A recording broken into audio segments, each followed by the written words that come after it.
is really dangerous right now. Let's check in with Dallas. That's right, Giovanna. We're going to keep that red flag going until 10 o'clock tonight. Right now, this is Burbank, and you can see the camera still blowing around out there. We're getting wind gusts up to 35 and 45 miles per hour. Hi, I'm Paul Dutton with the Community Emergency Response Team Training here with the Emergency Preparedness Network channel. So we want to talk to you today about being prepared with the red flag warnings. You may have seen these on the newscast with the red flag warning extending from Santa Barbara all the way to the Mexican border. Santa Barbara County, Ventura County, Los Angeles County, Orange County, Riverside County, San Bernardino County. That's almost over 20 million people with a red flag warning with Southern Cal Edison. And many of you may have gotten these calls, right, saying that you could lose power because of these wind events, with these red flag wind events. So that's a big deal. But why aren't any of us taking it seriously? We got this call the night before on Thanksgiving night in our foothill communities, and I know Los Angeles County did, saying from Southern Cal Edison, you could lose power, right, the day of Thanksgiving. Boy, let's paint that picture. Can you imagine having your refrigerator chock full of food, ready prepared for the Thanksgiving dinner meal for your entire family, and what? You run out of power or the power is turned off. But we think, oh, it won't happen to us, won't happen to me. Those same 6 premises I've told you before in other videos, can't happen here, can't happen to me, it won't be that bad, someone else will take care of me, and I don't have to worry about it, I can call 911. Well, maybe so, but you're not going to have any power. So what are you going to do then? Are you going to be prepared? Will you have gotten your flashlights and your lanterns ready? Right? That's what we're talking about. You need to get prepared ahead of time, and you need to assume that, yeah, the power very well can go out in my household. So let's not think it's someone else's problem. It could very well be your problem. So why aren't we ready for that? We need to be. And that's what we're talking about here. So one of the first things you can do is get all these lanterns and your flashlights ready with batteries ready to go. Okay, so very important. We're going to show you in a little bit what it's trying to find all the stuff in the dark because you didn't get ready. You didn't listen to the video. Okay, so now you didn't prepare ahead of time like we talk about, and it's a little bit dark in the house. It's like pitch black because the power went out, and you didn't think it could happen to you. So now I'm fumbling around looking for my lanterns. Luckily, I have some of them handy right here. But I turn them on, and I'm like, that's pretty dim. That's not very good. And I find another lantern here, and I'm like, that's pretty low too. And I'm looking around for my flashlight, and I find my flashlight, and I'm like, and it doesn't work. Okay, so now I got to go get batteries for it. Find my batteries. Normally my batteries are in a drawer out in the garage, and I'm going to be fumbling around out in the dark down there trying to find batteries to fill my flashlight.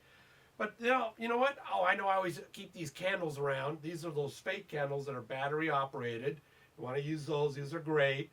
Okay, and I just flicked that little switch on the bottom there.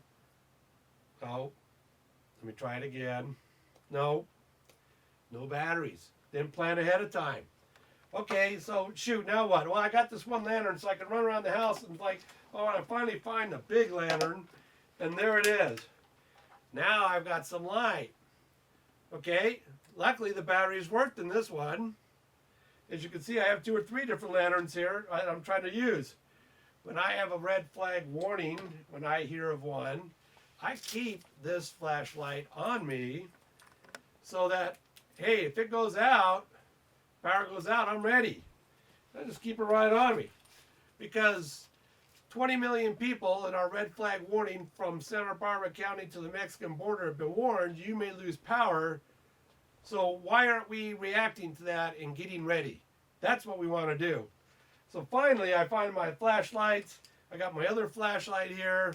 Okay, now I can walk around and put my lanterns in the different places of the house. And where are those batteries? Remember, mine are out in the garage. I got to go fish for those in case none of these lanterns light. So let's do it ahead of time. And better yet, you get one of these LED lights like this. You can really light up and turn it up. So now I can light up the whole room. All right? So let's not fumble around in the dark. Let's get ready ahead of time and do this so that when the next red flag warning comes, we're ready. Right? You didn't think it could happen to you. We're only talking about Los Angeles County is 10 million people, and from Santa Barbara to the Mexican border is like 20 million people, but you're not one of those people. You certainly are, and it's certainly going to affect you. So why aren't we thinking about if we lost power, what is that going to mean to us? Are we going to be ready?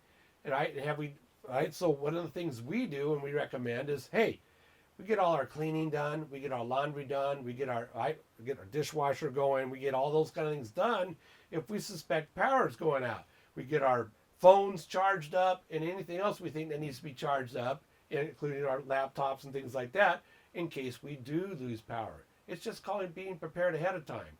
Why is it we learn how to put on a seatbelt on the airlines and our safety for that, but we don't learn anything about safety and or being prepared for a major wind event?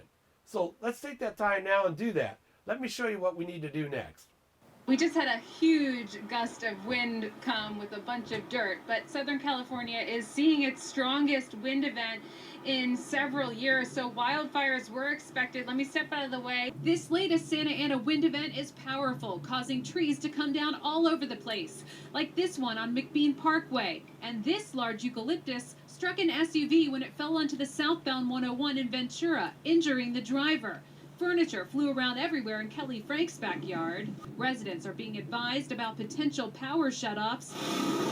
SoCal Edison says it's possible more than 280,000 customers across Southern California could temporarily lose electricity.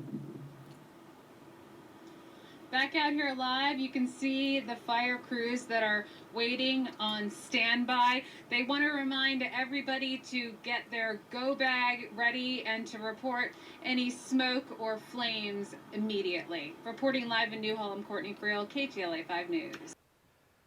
Okay, so now, why is Southern Cal Edison threatening to turn off our power? It's because the possibility of a fire breaking out because of down power lines. So now you should start thinking, as we do in our CERT training, we prepare for the worst, plan for the worst, pray for the best. So when I'd say, hey, are you ready? Let's get ready. All right, so I'm Paul Dutton with Emergency Preparedness Network.